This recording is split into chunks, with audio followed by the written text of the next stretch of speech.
All right, kapun piso here.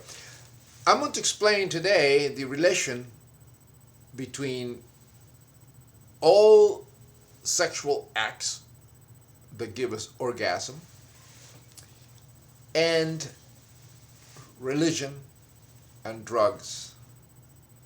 How the all thing combine, because we create thoughts with our brains and we experience all these sensations with our brains when we use the five senses. Okay. So in ancient times, over 40,000 years ago, um, primitive men always seek protection and, of course, reproduction, the prime directive. And everything was connected with the gods, which were the stars in heaven, and also this unusual sensation that they felt called orgasm. It was actually a gift of the gods. Today we know it's a prime directive of nature. All animals do it. Orgasm. And it has all different sex acts. But in ancient times, they were all connected to religion. And when using entheogens, or psychotropic substances that affect our brains, giving us a different reality, then that was the enticement for primitive men to use drugs and also enjoy heavenly orgasm. Here's a proof of what I say is true. These are 40,000-year-old phallic symbols. You know, the penis was venerated, the vulva, vagina were venerated in ancient times. Here are the drugs that cause all this excitement. And of course, as you can see in this picture, the ancient men, primitive men, use sacraments. Cavemen. And in other words, hallucinogenic material. Either by accident, they ingested it, or on purpose, because they realized that some of the mushrooms and fruits and roots and flowers, like the Datura flowers, devil's trumpet, for instance, give them a different feeling of reality, and they could actually see the spirit world. We know that when we get, drunk with drugs, in many cases, affects the stomach, make people puke. And they go into, a lot of the teenagers, they use drugs, they go into a bathroom and they start feeling all these things, and they go in there and they puke. Well, in ancient times, or 40,000 years ago, the artists painted all these caves. They get into caves that were very dark. They took atropa belladonna, which it produces atropine. That's what a doctor uses when they're going to examine your eyes. They dilate your pupils with atropine. That's from atropa belladonna. But it produces hallucinations. So people in those caves, they dilate the pupils and they see the spirit world, and they represented it, as you can see here. Here are cave paintings where primitive men use atropa belladonna. During this time, the mind wandered. They wonder about the stars. They wonder about their world. They wonder about that amazing sensation all of a sudden made them, become aroused and reproduce, having as a reward an amazing sensation. Well, sensations are also they are felt and experienced in our taste glands, in our taste, in the papilla in our tongue.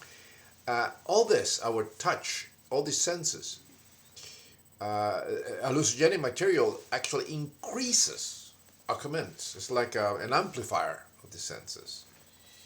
In other words, if you go out with your girlfriend or boyfriend and have a really nice experience, a sacred orgasm, or a good feeling of touch and have this the system of orgasm and pleasure obtaining, trying to obtain orgasm, these pleasures. If you have a wine or if you have a cannabis or a little drug of some sort, increases the experience. Some chemicals do that, and it makes you feel better, and it prolongs orgasm. So, but in ancient times, it was a sacred act. It was something that it was from the gods. The gods gave you this tremendous pleasure. They had no idea where they felt it. Basically, they thought they felt it in the heart. This reason, today, you never tell your girlfriend or boyfriend, "I love you with all my heart, with all my brain." You say, "I love you with all my heart," which is wrong, because it's sensations in the brain, felt in the brain. We can experience all that as if it was reality when we dream. And the dreams, everything is in here. We're not touching anything, we're not running, we're not flying, but the brain gives you an altered reality when we dream that makes you believe that we are there experiencing everything. We're looking at things, we're smelling at things. None. We're not using our noses or eyes. We're dreaming. But experience sensation because the brain is doing it. The universe is within. Right in there in our heads. So it's wonderful. When we dream, we know how to control our dreams. We can have really good adventures. I do. When I go to bed at night, put myself in a trance, and actually start doing all kind of crazy stuff inside. And adventures, and I love it. It's just fantastic. And if you're trained and you can actually study a little bit of neurology and all that, you can actually do it without taking any drugs. We have to remember that. The brain is everything. In prehistory, all the gods are represented in a sexual erotic position. Here is the Venus of Willendorf, in which the breasts are equivalent to the glands of the penis. And all the gods are sexual. They all emphasize the breast, the life-giving milk, the life-giving semen. And here you see the phallic gods, or the 11,000-year-old temples, and a very old representation, the goddess Inanna with wings, because the wings fly to the gods and are very erotic poses. Today in this 21st century, we know that we create thoughts with the brain. We create the gods, spirits, everything, UFO abductions, conspiracy theories and all that with the brain. I mean, our imagination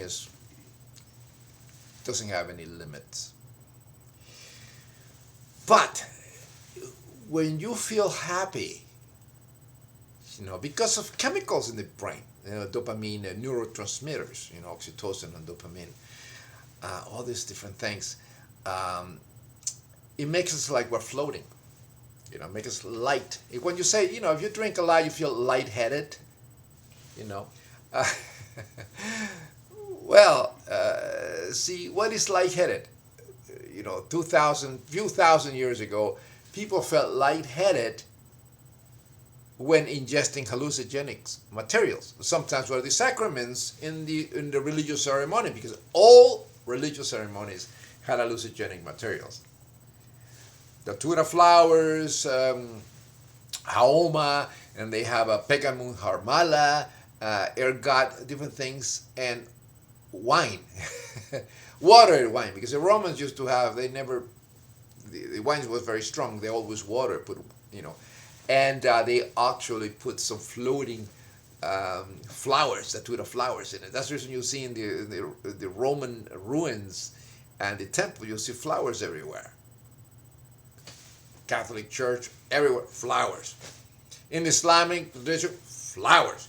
You also have Mehmed II el-Fatid, the conqueror of Constantinople in 1453 in Islam. He's smelling a flower. Why is a leader smelling a flower? the desire of flowers, because this flower, the tuta flowers and others, contain alkaloids that affect your brain and make you see gods and spirits and fantasies. That's the reality. By going back in time, these people felt lightheaded. So they didn't know why. It was the gods. So what do you use to be lightheaded and go to the gods? You need what? Wings. Wings. Wings, messenger of the gods. That's the reason this spirit, which is nothing but air in our lungs and this atmosphere, oxygen and all the gases, were depicted with wings. And you have, like the goddess, all the goddess, you have the breast, which is equivalent to the glands of the penis that shoots the milk. When you're a baby, what are you doing when you're a baby? What do you do? What do animals do automatically? They sniff, they smell, the tit, and you suck on it to keep alive. If you're a little baby and you don't suck the milk, you're gone. You die. So that's important. You're just hooked up on it. Like, for instance, piglets and pigs. Sometimes they have 30 pigs, They automatically choose their tit that they want, and you you can take a mother pig, after the little piglets are sucking into little tits, and you can scramble them and put them someplace else. They go back to the tit they started with, assigned tit. Why? Pheromones, smell, positioning is in the brain. So in ancient time, make you lighter. Make you feel lighter. That's the reason the penis, which is the giver, penis Christ, the giver of orgasm. This God that sees in the dark and zeroing on the cave of creation, depositing the offerings, creating human beings, and receiving orgasm as a reward. That is the reason they depict the penis with wings, all through the Roman Empire and every civilization. And they also depict the goddess, which is the cave of creation, which is actually the vulva in the sky, which also has a penis, which is a clitoris. And the ancients couldn't understand that. They couldn't understand why this opening, this cave, had this little thing that got erect. So they thought, oh, well, it's a miniature atrophied dwarf penis. So they have to actually unrobe it. Ceremony, sacred ceremony. They did that in ancient Egypt. They call it circumcision. They have to unrobe the god. So the female had the little guarding the cave of creation, and got erect. So what you have to do, you cut the little hood. So that's female circumcision. And they bleed, and blood is sacred. They had no idea why the female menstruates. That was a mystery to the ancients. And that's the reason they consider a female was an inferior male. It was condemned by God. But that was much later in Christianity. Because in ancient time, a female in Egypt, for instance, they were equal to men.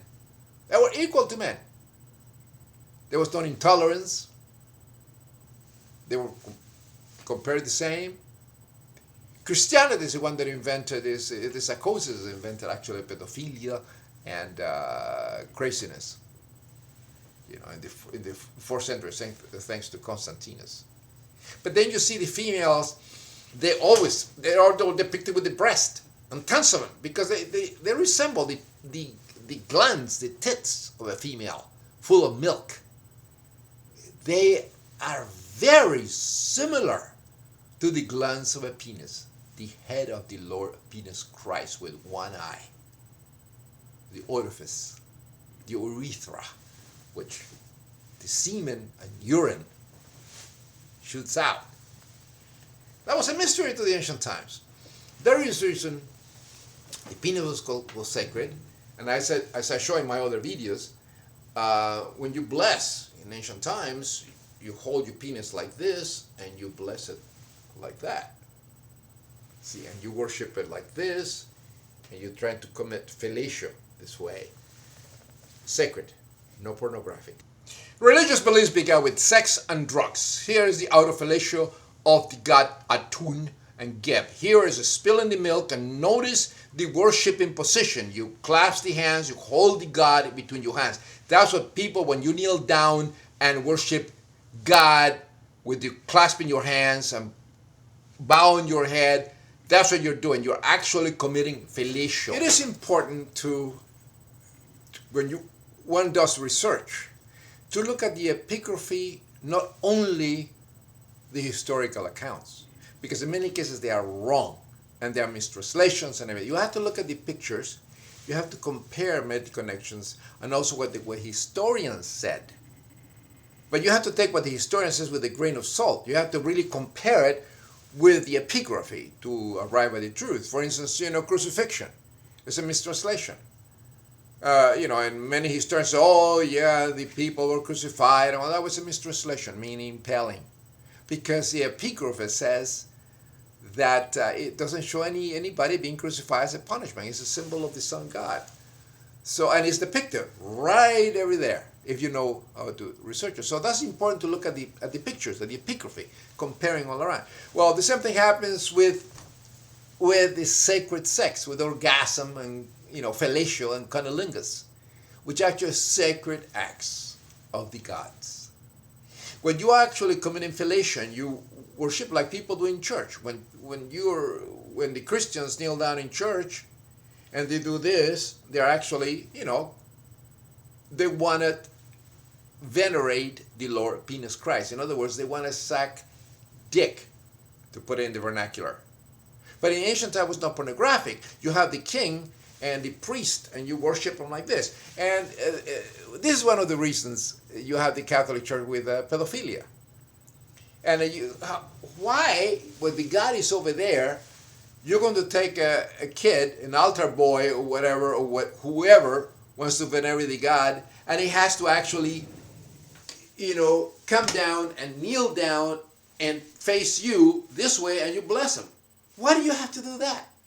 Why don't you take the kid, put your arm on him and say, this is God over there, and let's pray to God? No, you have to bless him. You have to go and put him right here so he kneels in front of you, and you bless him, and you put your hands in there. All the bishops do that, and people do that. And the reason is because in ancient times, they actually venerate the penis. They resurrect the penis of the king that was considered God on earth. And that's the reason. So it's actually, hey, that's the reason you have pedophilia. Christianity really invented pedophilia.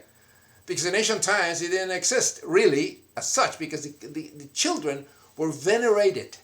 They were represented naked, never with their heart on or anything like that, or in sexual position. You never see a little child in sexual positions. And today in this world, we see, thanks to Christianity, we see little kids, and we see pedophilia and video of children having sex and things. It's disgusting. In ancient times, it didn't happen. And the reason we have all this is thanks to Christianity, the distortion of Christianity. But in ancient times, the kids were worshipped. They were naked gods, young gods floating around, messengers of the gods. So you see here how the milk of the penis, which is the semen, when it spits, and that's where the world was created according to the Egyptians, and well, that was the belief. And then Venus was the vulva, the vagina in the sky, the mother of Julius Caesar, which became mutating into Jesus Christ. That's where the whole thing came about. But then you have, the resurrected, the woman will give milk, or trying to give milk during funerals. And this is depicted here in HBO Rome. They have a ceremony very interesting. The only problem is that they have all the prayers in Latin. In ancient Rome, the language to speak with God was Greek, not Latin.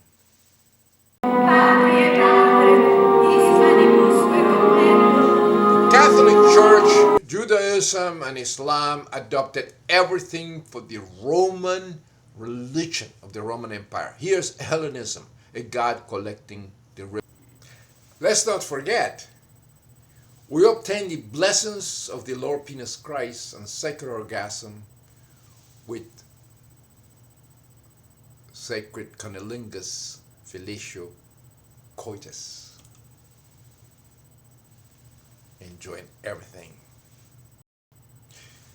So, when you want to enjoy sex with your partner, your boyfriend or girlfriend, do it in a religious setting, in a sacred setting, so you can enjoy it. Have some little good cannabis or other entheogens, natural. Don't start taking the stupid drugs that screw up your brain. Natural thing, or a wine, and then venerate your partner's body and enjoy creation. Enjoy orgasm. You're going to share this tremendous pleasure. It's like going out to a nice dinner with your friend and having a nice lobster dinner with all this, and then see dancers. You're enjoying the thing. Well, this time you're going to enjoy your body with your friend in a sacred ceremony, remembering that there is no sin, there is no garbage of religious psychosis, because if you are religious, you'll never obtain ultimate orgasm and pleasure. You will have this screwing up psychosis bugging you. No, you enjoy the complete sex.